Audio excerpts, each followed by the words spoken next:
Hi, third grade teachers. Today we're going to go over the entry task for the month of October. You'll need a Sphero, you'll need a pencil or a pen. Your students will need a math journal, a piece of paper. You can use the whiteboards that are in the lab as well, and a device that operates Sphero. And also you'll need to have your entry task that we sent out to you available. So on this entry task, everything you need is linked in there. So the first step is to look at the how-to guide, slides 7 through 11. It looks like this.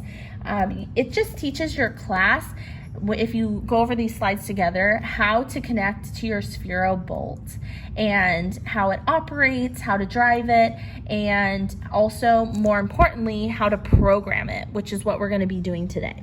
So I'm going to go ahead and model what this looks like. You're going to want to turn your device on, and you will open up the Sphero app.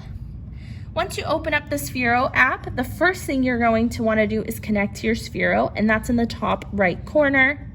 You just click this button, and your Sphero should be the one with the most bars if you're away from all of the Spheros. And your Sphero itself should light up once it's connected. So you can see that I am happily connected to my Sphero. The next thing I want to do is open up Programs. Programs is where I will code my Sphero. I want to start a new program, and I will also click name my program. So this is going to be multiplication practice, and so I can find it if I accidentally exit out. Click create. This will open up your coding platform. All students need to do is drag the appropriate blocks to the program, and then it will start. So for this activity, students are practicing their multiplication fluency within 100.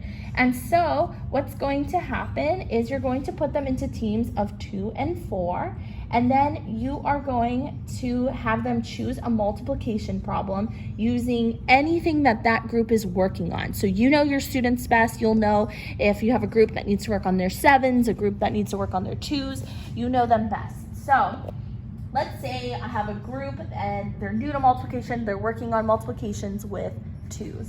So what they're going to do is code their Sphero to reflect a multiplication problem. So as a group, we chose 2 times 3, and that's going to be our multiplication problem, and we'll reflect that using the Sphero. I'm going to click strobe. I will change the color to a color of my choosing. I really like blue, so I'm going to use blue, and I'll have it strobe for 1 second, and then I'll have it go 2 times because that is my first factor. Then you're going to want to delay because that will allow it to pause from strobing.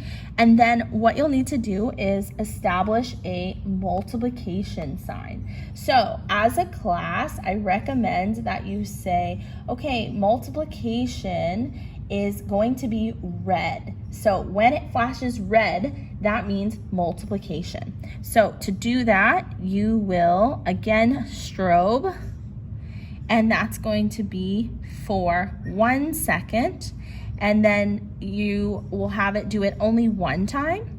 But remember, we decided red means multiplication, so that is going to tell me visually red means multiply.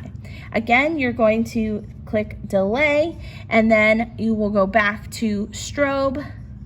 And this time, I really want the color to be green for my second factor, which is 3. So I'm going to have it again for 1 second, and it's going to flash 3 times. This is going to be my final multiplication equation. And then what students will do is they'll share their equation and have other students try to solve it. So let's see if it worked.